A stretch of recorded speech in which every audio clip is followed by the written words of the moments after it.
Hari berikutnya cuaca kembali mendung dan angin kencang menerbangkan dedaunan di the grass. Pagi ini Raffi kembali mendapatkan perlakuan yang tidak menyenangkan dari teman-teman di sekolah.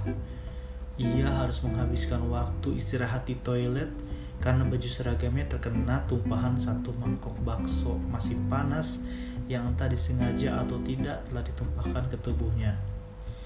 Ditambah lagi, mobilnya telah dipasang sebuah spanduk besar bertuliskan mobil homoseksual.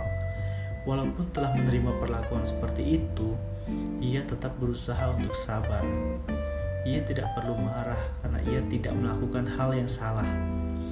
Jika ia marah, maka ia sama aja dengan orang-orang yang menghinanya. Radit, Toya, dan Dian yang mau tidak mau menyaksikan kejadian itu bisa merasakan bahwa pasti Raffi sangat tersiksa. Kita harus ngomong sama Raffi kalau kita percaya sama dia. Dia butuh dukungan kita, kata Radit tidak tega. Gak begitu, Dit. Sikap kita kemarin udah keterlaluan banget sama dia. Sekarang saatnya kita berbuat sesuatu untuk dia. Toya memiliki pendapat yang lain. Iya, Dit. Kemarin kita udah keterlaluan. Dan ini saatnya untuk kita menunjukkan kalau kita benar-benar percaya sepenuhnya sama dia. Dian sependapat. Tapi tadi kalian lihat kan, Raffi diperlakukan gak pantas. Sahut Radit kembali berpendapat. Iya, gue tahu. Tapi tinggal selangkah lagi, kita pasti bisa membersihkan nama baik Raffi dan orang-orang akan menyesal banget pernah melakukan semua itu, kata Toya terus meyakinkan. Tidak lama setelah itu, seorang laki-laki jangkung datang menghampiri mereka bertiga. Radit ya? Katanya bertanya dengan suara yang berat. Iya, pasti lo yang namanya Alex ya? Jawab Radit lalu balik bertanya. Iya, gue Alex. Hai Toy, jawab Alex lalu menyapa Toya yang ternyata sudah saling kenal karena sama-sama berada di tim basket sekolah. Hai Lex, balas Toya ramah. Kata Siska, lu mau ngomong sama gua? Ada apaan? Tanya Alex tanpa basa-basi. Gini, gua mau ngomongin tentang Pak Sandi, kata Radit pelan. Setelah mendengar nama Pak Sandi, wajahnya sedikit menegam. Masalah Raffi itu ya? Tanya Alex menebak dan tebakannya tepat. Iya, Toya membenarkan. Apa yang bisa gue bantu? Tanyanya santai. Gini Lex, kita mau minta bantuan lo untuk menceritakan semua kejadian yang terjadi antara lo dan Pak Sandi hari Senin besok pas upacara bendera. Gila, di depan semua orang? Tanya Alex hampir tidak percaya. Iya, karena di situ Raffi akan diminta untuk membuktikan kalau dia nggak bersalah. Radit berharap Alex akan merespon baik. Alex pun berpikir sejenak, lalu kembali bicara. Malu banget pasti gue ya? Alex terlihat sangat mempertimbangkan, sedangkan ketiganya terdiam penuh harap. Ayolah Lex, Raffi butuh bantuan lo, butuh banget, kata Radit memohon. Tapi muka gue mau ditaruh di mana abis gue ngomong semuanya? Lex, kalau lu mau bantu, gak akan ada lagi korban-korban Pak Sandi selanjutnya. Toya ikut membujuk. Dengan pemikiran cukup matang, akhirnya Alex pun memutuskan. Oke deh, Alex bersedia. Seketika senyum bahagia langsung terpancar dari wajah Radit, Toya, dan Dean. Alhamdulillah, ucap ketiganya bersamaan. Thanks ya Alex. Radit mewakili kedua sahabatnya berterima kasih. Sama-sama. Lagi pula gua rasa nasib Raffi aja yang sial. Karena saat kejadian itu ada reporter mading yang kepo ambil-ambil foto. Kalau gak ada, mungkin gak akan seheboh ini. Dan gue mau bantu dia karena gue gak bisa bayangin deh kalau gue yang ada di posisi dia saat ini. Alex mengutarakan pendapatnya. Makasih banyak ya Lex, ucap Toya mengulang. Gue cabut dulu ya, Gue saranin kalian ajak ngomong tuh reporter mading itu, dan kalian minta mereka menceritakan apa yang sebenarnya mereka lihat berdasarkan penglihatan mereka, bukan berdasarkan foto yang mereka ambil. Karena kita semua tahu foto itu bisa nipu, katanya lalu pergi. Makasih Lex. Setelah Alex berjalan pergi, ketiganya kembali menyusun rencana. Oke, Alex sudah siap bantu kita. Berarti tugas kita nanti siang adalah nyari dukungan dari para guru yang percaya sama Raffi. Terus kita coba deh saran Alex tadi untuk ngomong sama reporter mading sialan itu. Toya memastikan kegiatan mereka bertiga siang ini. Setelah waktu istirahat, mereka pakai untuk rapat. Ketiganya kembali ke kelas mereka karena bel sudah berbunyi, tanda pelajaran berikutnya akan segera dimulai.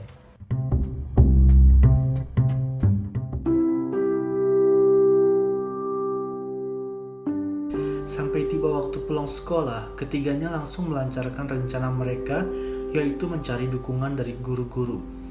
Hal pertama yang mereka lakukan yaitu berbicara dengan guru yang baru saja selesai mengajar di kelas mereka. Guru itu bernama Asep, guru agama Islam yang beberapa waktu lalu sempat membahas tentang Raffi di kelas IPA 1. Kebetulan ia juga wali kelas Raffi. Assalamualaikum, maaf Pak mengganggu sebentar, kata Radit menghalangi jalan Pak Asep. Waalaikumsalam warahmatullahi wabarakatuh. Iya, ada apa? Ucap Pak Asep ramah. Begini Pak, kami mau tanya, apa Bapak percaya kalau Raffi gak bersalah dalam masalah foto itu? Tanya Radit penuh harap. Tentu, saya yakin 100% kalau Raffi tidak bersalah. Saya tahu betul siapa Raffi. Jawaban itu membuat Radit, Dean, dan Toya bisa tersenyum senang. Bapak bersedia kan untuk mendukung Raffi hari Senin nanti? Tanya Toya untuk memastikan. Insya Allah, ucap Pak Asep yakin. Terima kasih Pak, ucap ketiganya senang. Kemudian mereka bergegas mencari guru lain yang juga bersedia memberi dukungan. Di depan ruang guru, mereka bertemu Bu Neni. Dengan semangat bak pejuang kemerdekaan, mereka bertanya pada guru itu. Selamat siang Bu. Selamat siang Dek, jawabnya angkuh.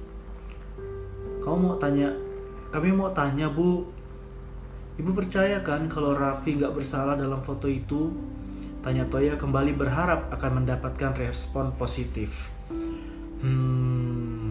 Saya percaya, saya tahu Raffi anak yang baik, walaupun jarang masuk kelas karena mengurus organisasinya itu. Tapi biar bagaimanapun, foto itu sudah sangat mencoreng nama baik sekolah kita, katanya sambil mengutarakan kekecewaannya. Tapi ibu mau kan mendukung Raffi biar dia gak dikeluarin dari sekolah ini Bu? Ucap Radit memohon. Bagaimana ya? Ucap Ibu Neni bingung. Ibu harus percaya kalau Raffi gak bersalah. Tolong bantu dia Bu, kata Toya ikut memohon. Saya sih percaya sama dia. Alhamdulillah, kalau gitu terima kasih ya Bu, jawab ketiganya sambil tersenyum senang. Pencarian terus berlangsung. Satu demi satu guru dan staf sekolah itu mengatakan bahwa mereka percaya pada Raffi, walaupun tidak sedikit yang belum sepenuhnya percaya. Sampai akhirnya mereka memutuskan untuk bertemu Ibu Miske, guru yang cukup berperan besar dalam masalah ini.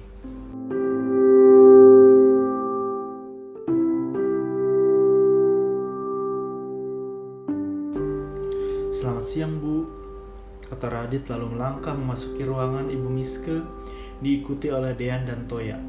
Padahal Toya sangat menghindari ruangan ini sejak masalahnya dengan Rasya beberapa waktu lalu.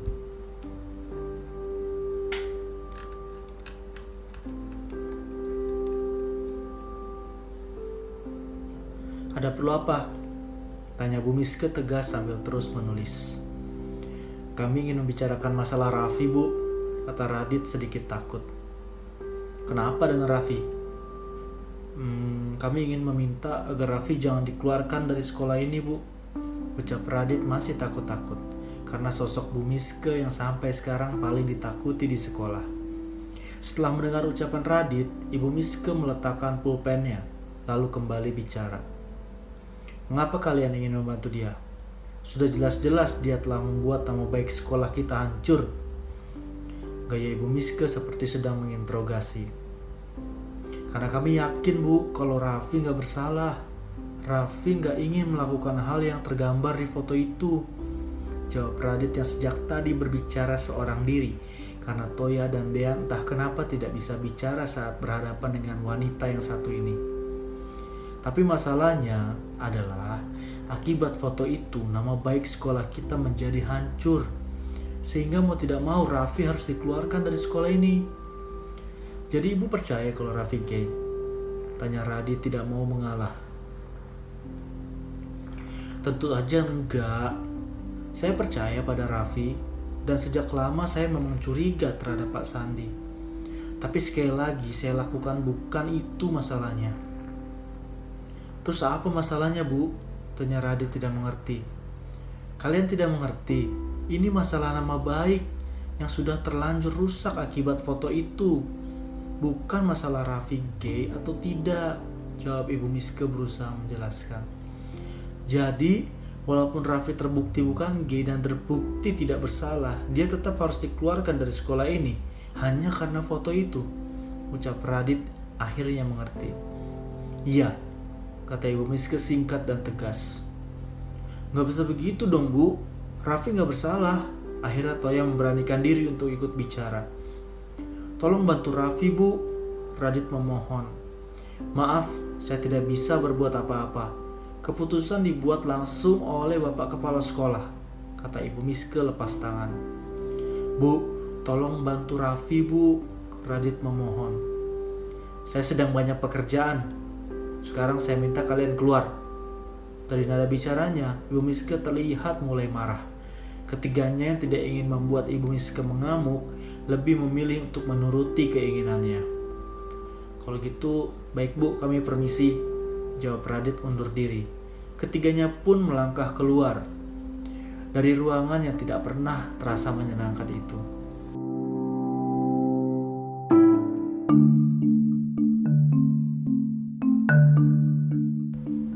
Karena kelelahan, mereka memilih untuk beristirahat di The Grass, sekaligus untuk memikirkan langkah selanjutnya di sana. Mereka berbaring di atas padang rumput yang luas. Pada titik ini, mereka baru menyadari kalau ternyata mengurus masalah ini sangat melelahkan. Sekarang gimana? Radit hampir kehabisan ide. Kita temui reporter mading itu. Terus kita minta mereka cerita gimana kejadian sebenarnya, jawab Toya mengingatkan rencana mereka. Jadi kita percuma aja dong melakukan semuanya. Toh pada akhirnya Raffi tetap akan di DO. Dean hampir putus asa. Gak begitu juga, Den. Setidaknya kalau kemungkinan paling buruk itu terjadi, nama baik Raffi udah bersih kembali dan gak akan ada orang yang menghina dia lagi, sanggah Radit memberi pengertian. Kita berdoa aja supaya ada keajaiban dan Raffi gak jadi di DO, ucap Toya penuh harap. Amin. Kita jalan sekarang yuk, ajak Radit lalu beranjak bangun. Ayo, ucap Toya bersemangat. Ia pun bangun, begitu juga dengan Dean. Ketiganya berjalan menuju ke ruang mading untuk menemui orang yang memfoto kejadian antara Raffi dan Pak Sandi. Sesampainya di sana, mereka langsung bertemu dengan dua orang yang mereka cari. Permisi, kita mau ketemu orang yang foto kejadian antara Raffi dan Pak Sandi. Orangnya yang mana ya? Tanya Toya tanpa basa-basi. Kita berdua orangnya, jawab seorang reporter cowok bertubuh gendut sok penting. Ada apa? Tanya reporter cewek di sebelahnya. Sepertinya sifat mereka tidak jauh berbeda. Kita mau tahu kejadian sebenarnya antara Raffi dan Pak Sandi.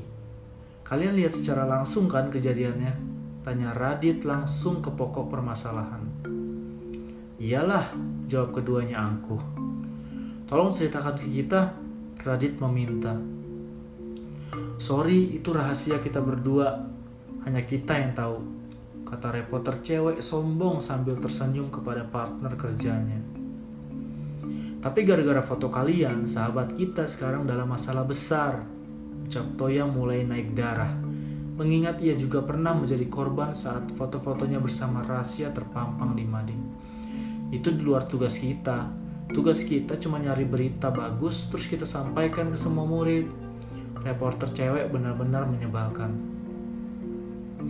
Jadi kalian pikir itu berita bagus? Ucap Toya mulai terpancing emosi. Kedua reporter itu pun menjawab dengan anggukan sambil tersenyum puas. Kalian denger ya, sahabat gua gak salah apa-apa. Toya berteriak karena emosi. Tenang Toy, Radit mengingatkan. Kalian harus ngomong kejadian sebenarnya, teriak Toya yang terlihat semakin emosi.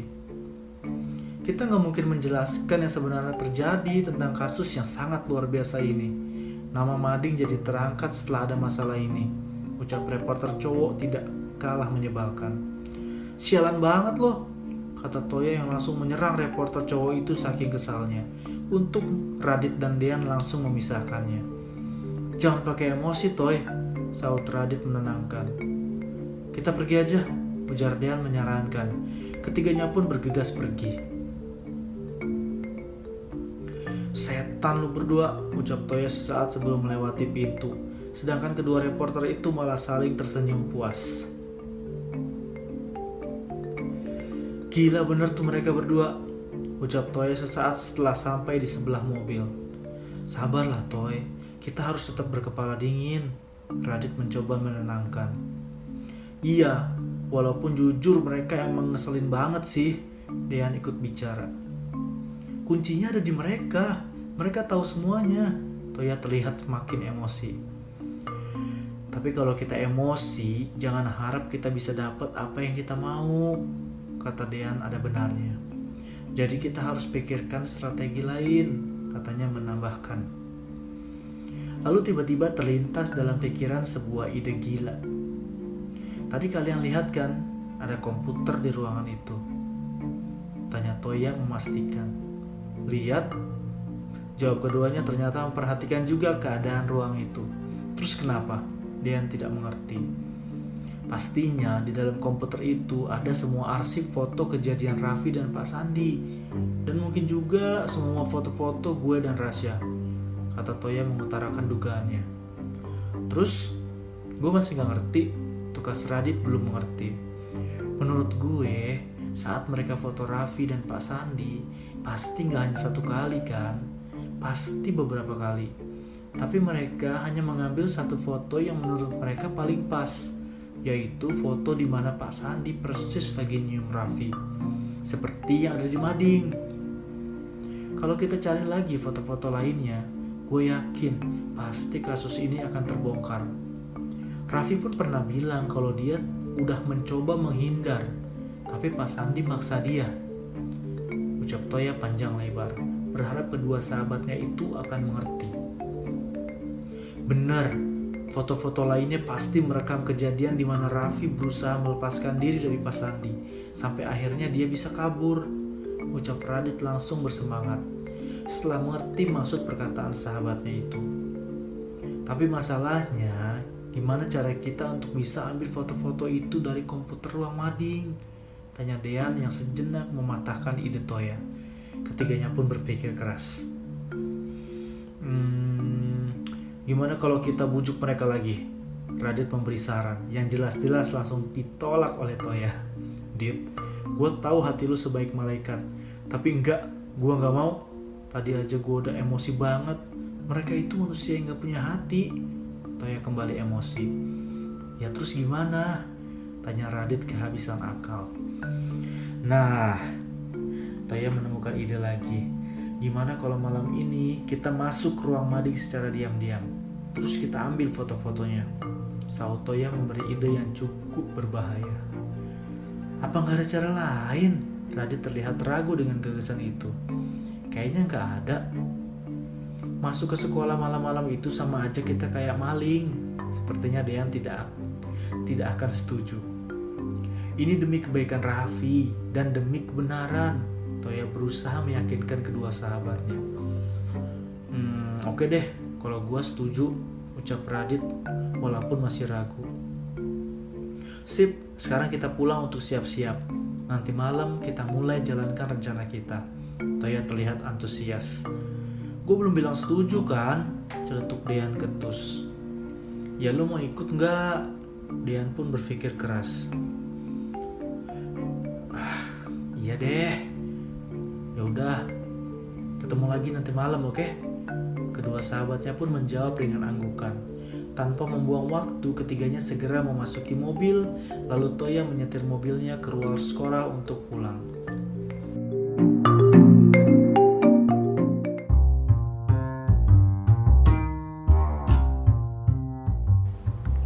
Malam hari di sekolah memberikan nuansa yang berbeda. Sepi karena tinggal penjaga yang berada di sana.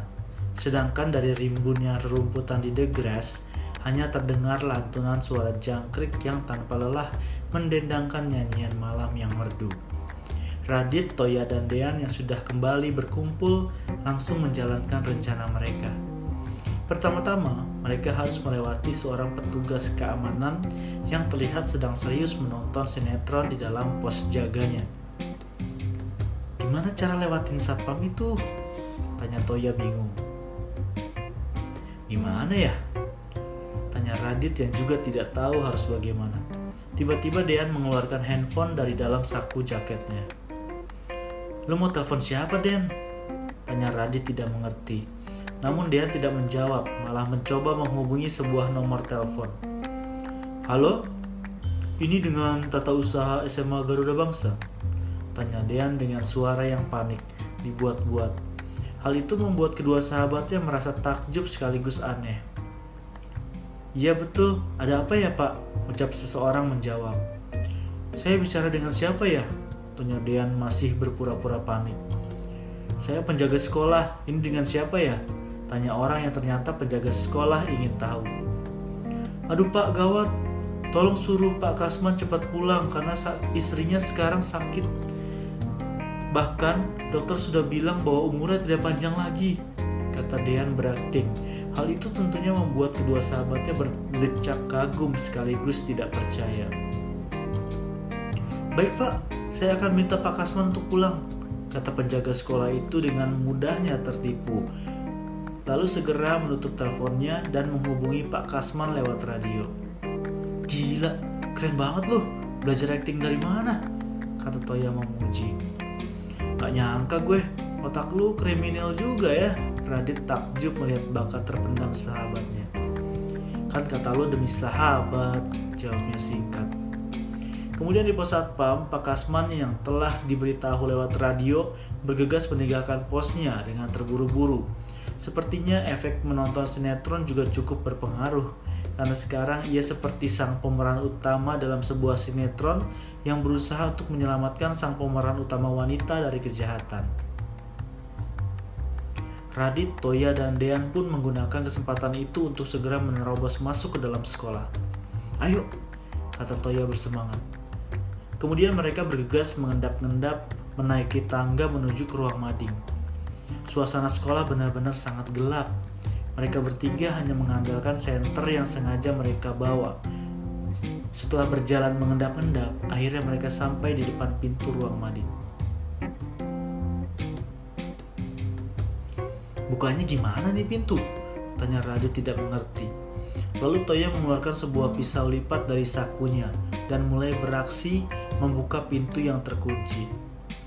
Setelah menunggu beberapa saat, akhirnya terdengar bunyi klik pertanda bahwa Toya telah berhasil membuka kuncinya. Keren!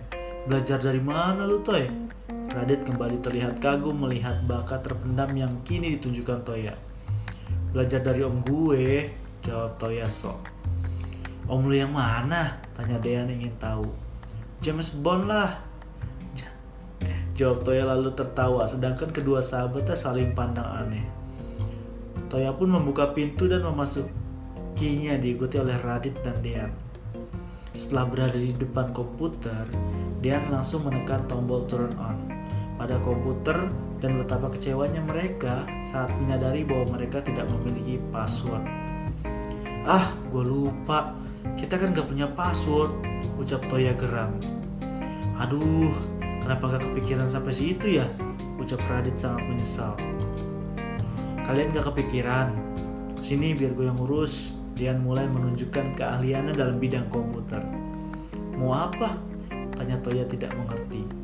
Udah, lu duduk manis aja sana, ucap Dean santai.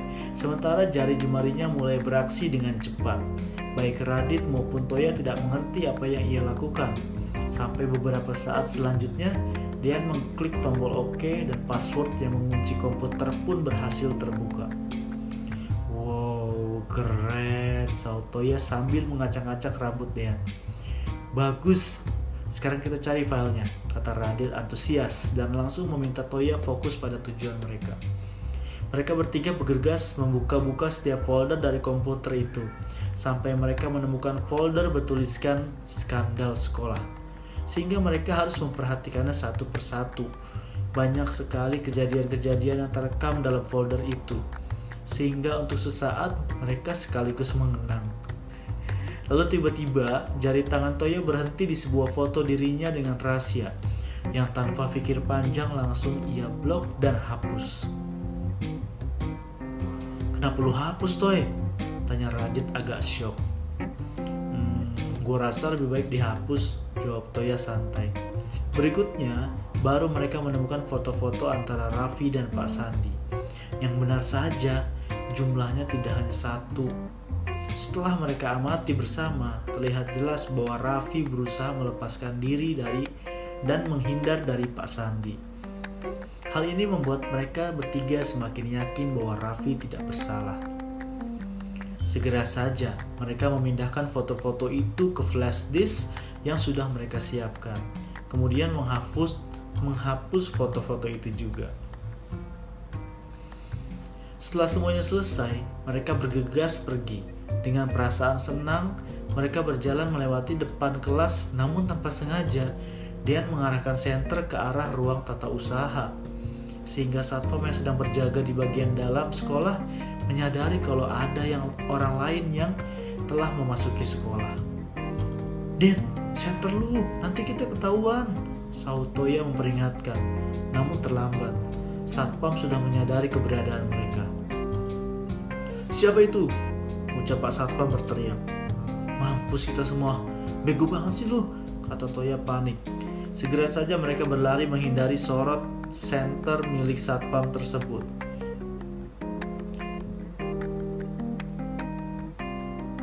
Berlari mengendap-endap, namun celakanya lagi satpam itu malah merehat mereka. Siapa itu? Tanyanya tegas karena suasana saat itu sangat gelap.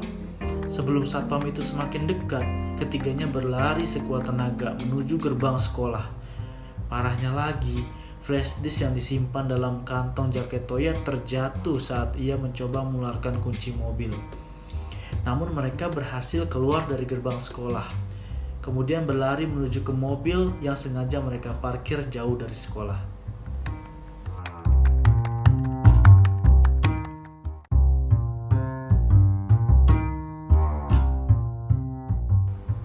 Di dalam mobil, Toya yang mengecek keadaan dalam kantong jaketnya langsung panik saat tahu bahwa flash disk yang berisi foto-foto Raffi dan Pak Sandi tidak ada dalam kantongnya. Hah, flash disknya mana? Tanya Toya bingung sambil mencari-cari di jok mobil barangkali terjatuh. Tadi lu simpen di mana? Ucap Radit ikut panik. Di kantong jaket gue.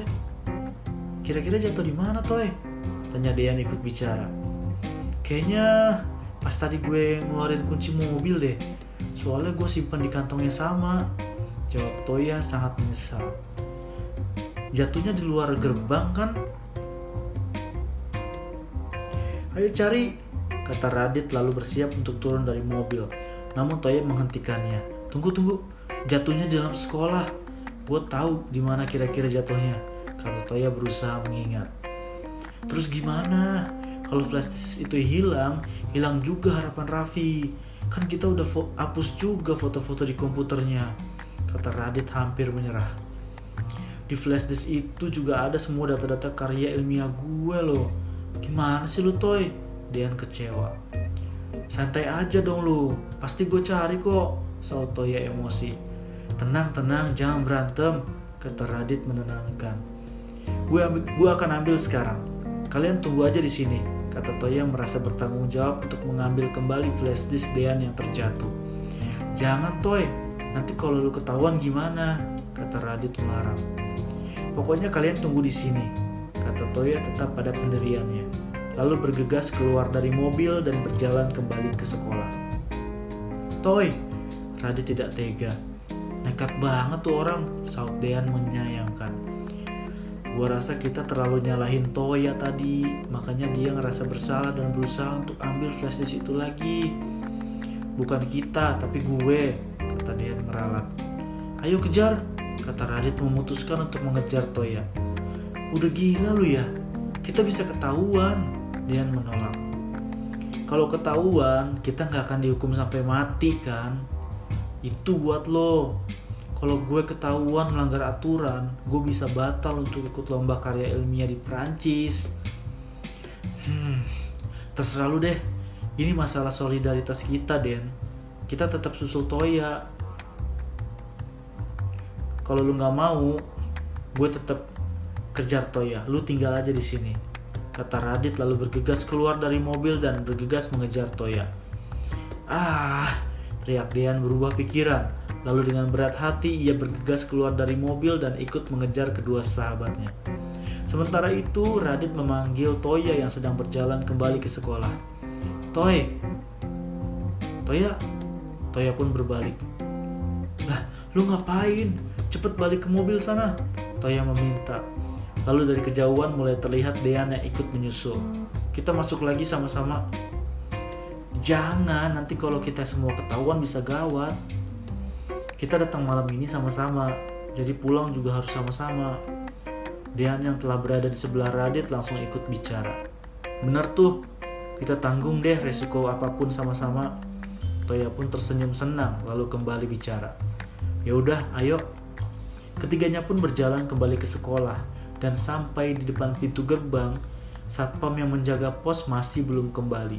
Sedangkan satpam yang tadi sempat menangkap mereka juga tidak terlihat. Sehingga dengan mudah mereka bisa masuk ke dalam. Saat telah berada di dalam, ketiganya berusaha keras untuk menemukan kembali flash disk tersebut. Pencarian cukup sulit karena keadaan gelap dan mereka hanya menggunakan senter. Di mana ya? Kok nggak ada?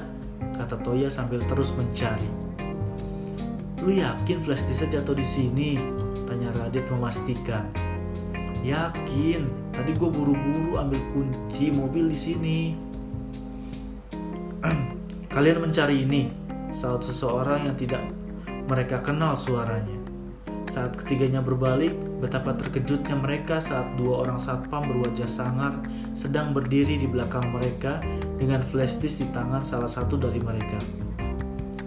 Malam Pak Satpam, tegur Radit berusaha tenang. Dengan puas satpam itu memarahi mereka.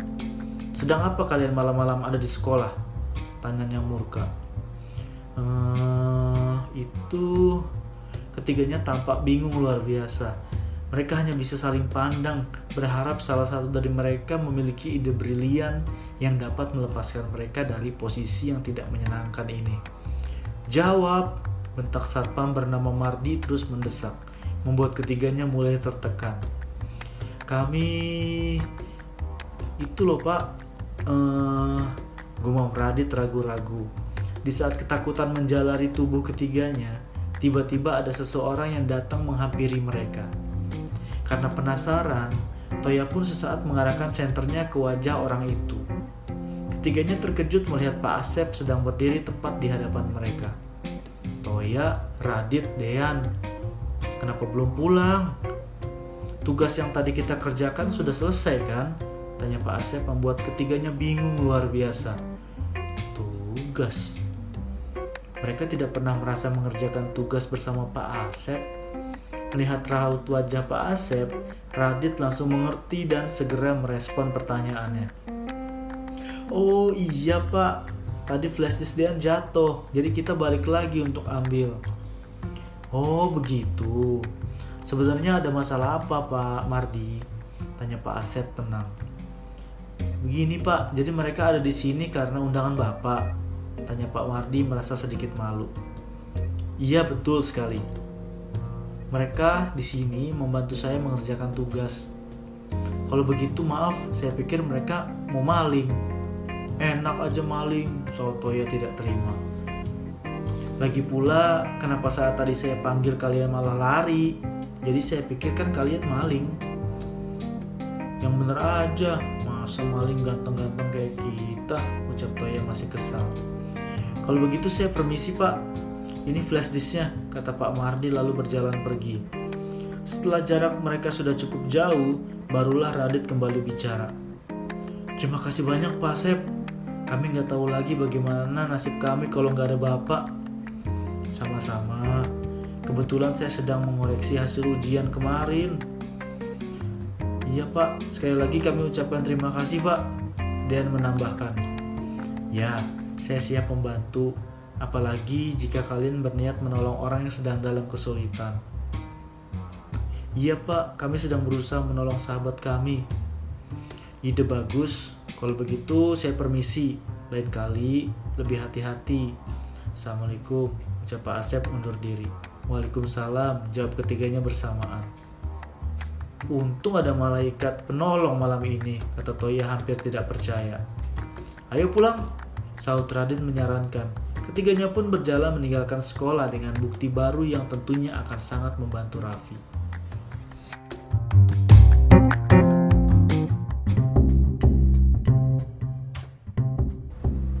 Pada hari Minggu pagi, Radit, Toya, dan Dean berkumpul di sebuah kafe yang biasa didatangi oleh mereka di waktu-waktu luang. Siang itu mereka bertemu untuk membahas tentang Raffi dan untuk menyusun rencana agar besok bisa berjalan dengan lancar.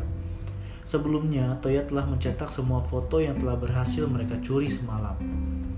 Gimana hasil cetakan fotonya, Toy? Tanya Radit penasaran. Bagus, jawab Toya sambil melihat satu demi satu fotonya, lalu memberikan kepada Radit. Semoga aja dengan bukti ini Raffi bisa terbebas dari masalah ya, kata Radit sambil melihat-lihat fotonya. Amin. Jadi sampai saat ini kita udah coba untuk temui Gary, tapi dia nggak mau untuk bantu. Kita berhasil mendapatkan bukti foto dan surat dari kamar Pak Sandi.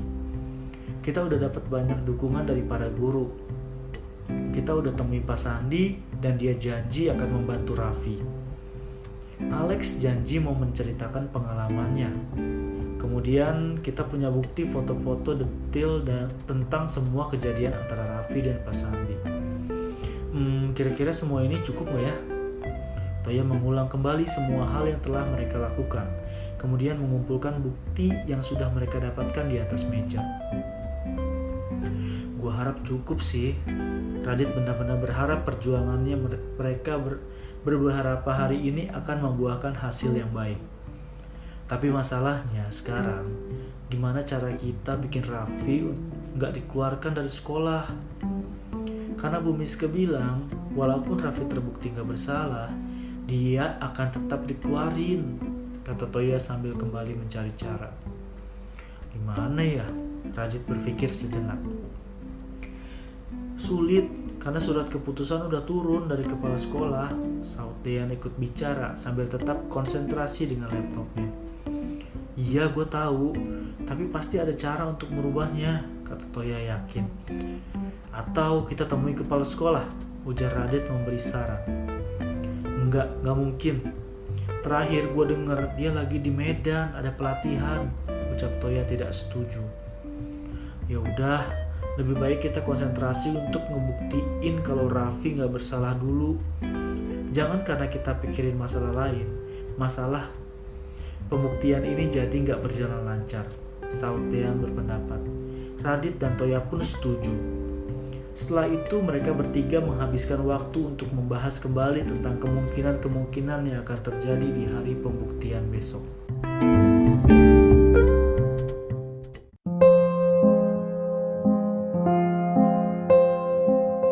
Bintang-bintang di langit berkelip-kelip, seakan ingin menjadi yang paling bersinar terang di malam ini. Sementara bulan menyaksikan dengan cahayanya yang menenangkan hati. Dari sebuah rumah mewah yang terasa sangat sunyi malam itu, seorang anak laki-laki sedang bersila di atas sebuah sajadah. Wajahnya tertunduk lesu, tubuhnya gemetaran, dan air mata mengalir deras di pipinya. Ya Allah, Mengapa semua ini harus terjadi padaku? Betapa besarkah dosaku padamu, sehingga harus menanggung masalah sebesar ini.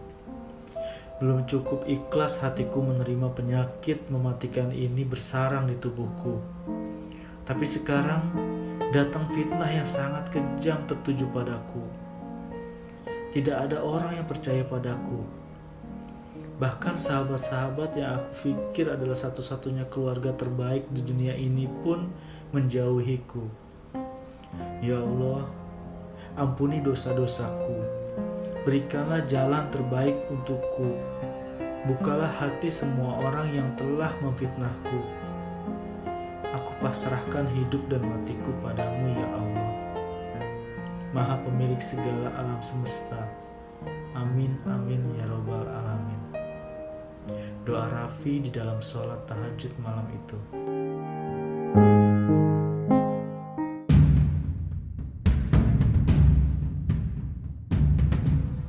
Hari upacara bendera pun tiba. Seperti biasa, semua siswa berkumpul di lapangan utama untuk melaksanakan upacara. Radit, Dean, dan Toya sudah siap untuk membela Raffi habis-habisan. Sedangkan pagi itu, wajah Raffi terlihat luar biasa pucat. Seperti orang yang sudah seminggu tidak tidur. Ia juga terlihat pasrah akan apa yang akan diterimanya hari ini. Kita akan bantu lu, Raf, ucap Toya sambil terus memandang Raffi dari kejauhan. Iya Raf, lu pasti bisa bertahan, kata Radit menambahkan. Upacara pun dimulai, ditandai dengan suara protokol upacara yang mulai menggema di seluruh penjuru sekolah.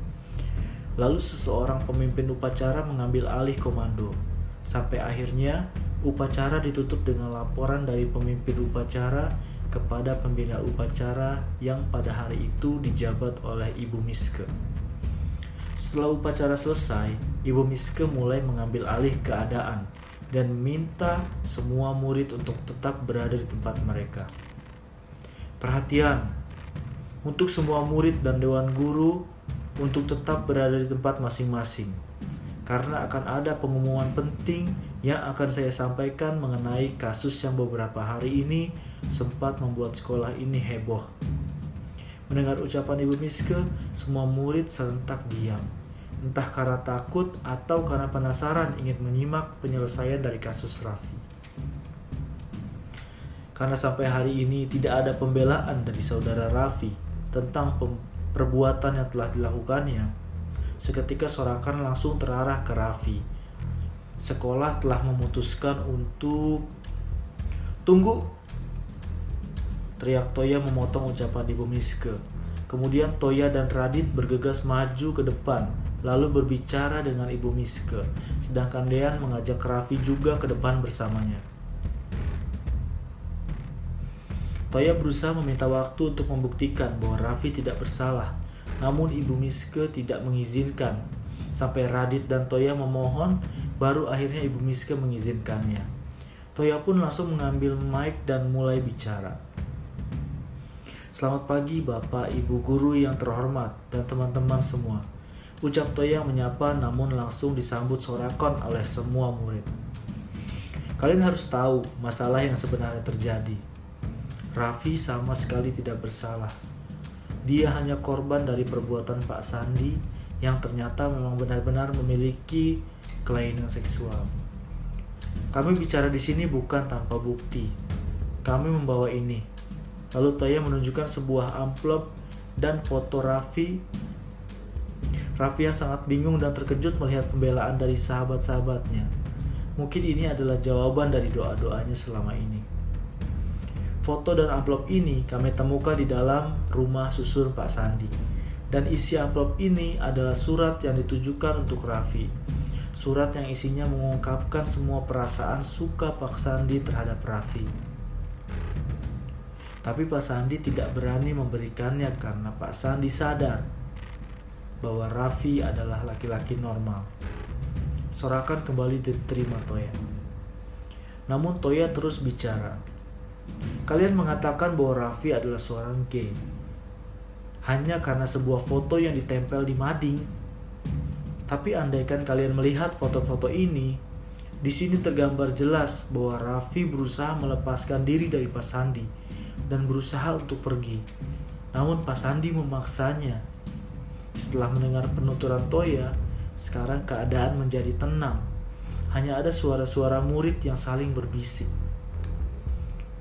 Raffi berusaha menghindar, teman-teman. Dan perlu kalian tahu, korban Pak Sandi tidak hanya Raffi, tapi ada beberapa orang yang juga memperoleh perlakuan sama seperti dia. Mendengar hal itu, murid-murid banyak yang tidak percaya. Dan kami berhasil menemukannya. Salah seorang dari mereka yang akan menjelaskan kepada kalian semua bahwa Raffi bukanlah orang yang pantas disalahkan atas masalah ini. Saat Toya sedang berbicara, Alex maju menghampirinya.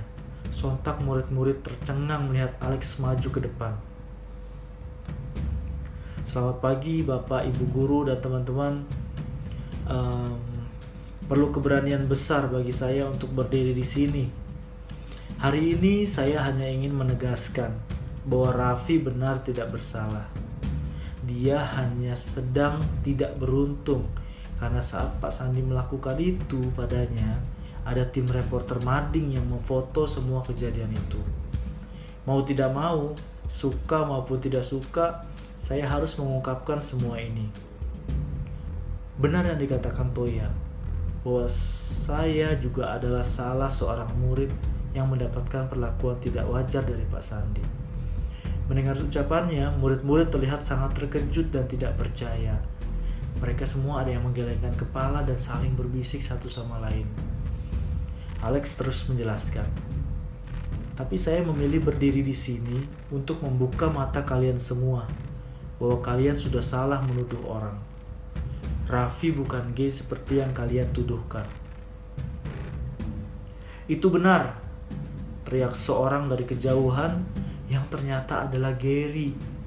Semua mata langsung menoleh ke arahnya, sedangkan Toya, Dean, dan Radit sangat terkejut sekaligus senang melihatnya datang. Ternyata ia berubah pikiran. Ia pun berjalan menghampiri Toya dan Alex lalu ikut bicara. Nama saya Gary. Mungkin beberapa dari kalian masih ingat dengan saya, karena saya adalah mantan siswa di sekolah ini. Dulu saya pindah sekolah tanpa menjelaskan alasan yang jelas. Tapi hari ini saya akan menjelaskan kenapa saya memutuskan untuk pindah. Saya pindah dari sekolah ini karena saya juga mendapatkan perlakuan yang sama seperti Raffi. Setelah hal itu terjadi, saya jatuh sakit karena mendapatkan surat ini. Surat yang isinya mengungkapkan isi hati Pak Sandi. Awalnya saat saya diminta tolong oleh Toya, Radit, dan Dean, saya tidak bersedia. Tapi saya pikir, bagaimana jika saya yang berada di posisi Raffi saat ini? Dan coba bayangkan jika kalian yang berada di posisi Raffi saat ini, difitnah untuk sesuatu yang tidak pernah ingin dia lakukan. Setelah mendengar ucapan Gary, semua murid sekarang diam tidak berbicara. Lalu Toya mulai bicara lagi. Teman-teman, kalian harus percaya bahwa Raffi bukan seperti yang kalian pikirkan. Dia sama sekali gak bersalah. Iya, yang salah adalah saya, teriak seseorang lagi di kejauhan, yang ternyata adalah Pak Sandi. Seketika teriakan dan sorakan menyambut kedatangan Pak Sandi. Ekspresi wajah Raffi sangat marah saat melihat Pak Sandi datang. Saya mengakui semua kesalahan saya. Saya memang menyimpang, tetapi Raffi tidak bersalah dalam masalah ini. Dia hanyalah korban. Sorakan murid-murid kembali bergemuruh. Maafkan saya, Raff, ucap Pak Sandi ke arah Raffi. Saat Pak Sandi sedang bicara, dua reporter mading yang super menyebalkan itu juga ikut maju ke depan. Dan ternyata mereka memutuskan untuk menceritakan semua yang mereka lihat saat kejadian. Raffi memang benar tidak bersalah. Kami berani bersumpah karena kami berdua yang menyaksikan langsung kejadiannya dengan mata kepala kami sendiri. Bukan seperti yang kalian lihat lewat foto, ucap reporter cowok mengakui apa yang mereka lihat.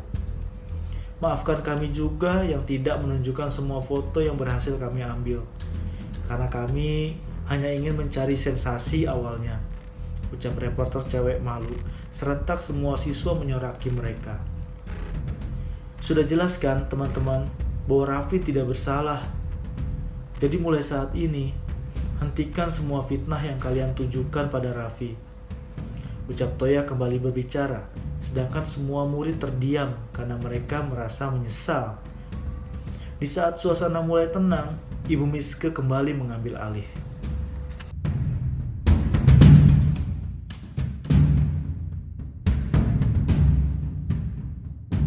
Baik-baik, kita semua tahu bahwa mungkin Raffi tidak bersalah dan dia bukan gay seperti yang dituduhkan kepadanya belakangan ini.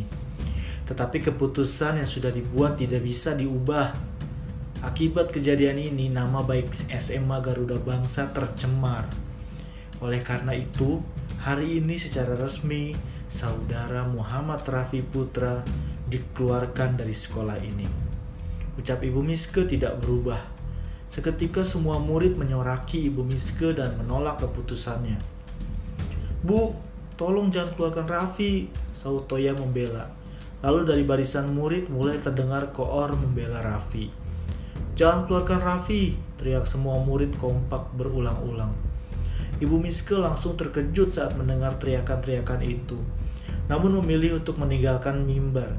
Sayangnya, barisan guru-guru menghadangnya. Ada apa ini? Tanya Ibu Miske bingung melihat sikap para guru. Jangan keluarkan Raffi, atau kami semua akan keluar dari sekolah ini hari ini juga, kata Ibu Neni mengancam, mewakili semua guru yang ada. Apa-apaan ini? Kata Ibu Miske panik. Sedangkan suara-suara membela Raffi semakin keras terdengar. Jangan keluarkan Raffi, Bu Miske, ucap Pak Asep mendukung. Ini surat keputusan dari kepala sekolah. Saya tidak bisa berbuat apa-apa, teriaknya frustasi. Ibu Miske, Anda masih punya hati kan? Tanya seorang guru laki-laki berkumis tebal memojokkan. Tidak tahan mendengar semua itu, Ibu Miske berjalan kembali ke atas mimbar. Diam! Teriak Ibu Miske sangat keras sampai semuanya menutup telinga saking kerasnya. Ini semua keputusan dari kepala sekolah. Saya hanya menjalankannya saja. Ibu Miske berusaha tegar, walau hatinya pasti tertekan. Dari kejauhan, terlihat sosok pria tua namun berwibawa yang dikenal sebagai kepala sekolah datang dengan tenang lalu berjalan menaiki mimbar. Selamat pagi guru-guru yang saya hormati, beserta murid-murid yang saya banggakan. Sebelumnya saya minta maaf atas ketidaknyamanannya yang beberapa hari ini terjadi. Saya baru tiba dari Medan tadi pagi. Alhamdulillah, saya masih sempat hadir di sini. Semua guru dan murid serius mendengarkan. Setelah meninjau kasus ini lebih dalam, dan setelah mendengar bukti-bukti yang telah disampaikan, akhirnya saya memutuskan untuk menerima kembali Saudara Muhammad Raffi Putra sebagai siswa di sekolah ini. Namun tetap, kami akan memecat Bapak Sandi dari jabatannya sebagai guru di sekolah ini, kata Bapak Kepala Sekolah bijaksana. Mendengar keputusan tersebut, Toya, Dean, dan Radit langsung memeluk Raffi saking bahagianya. Raffi pun menangis bahagia, dan sekarang ia bisa kembali tersenyum ceria. Murid-murid yang lain pun tidak mau kalah. Mereka menghampiri Raffi untuk meminta maaf dan mengucapkan selamat kepadanya. Sekarang Raffi bisa bernafas lega, karena semua orang kini telah kembali percaya kepadanya. Pada hari berikutnya, Raffi menerima surat pengangkatan kembali sebagai ketua MPK.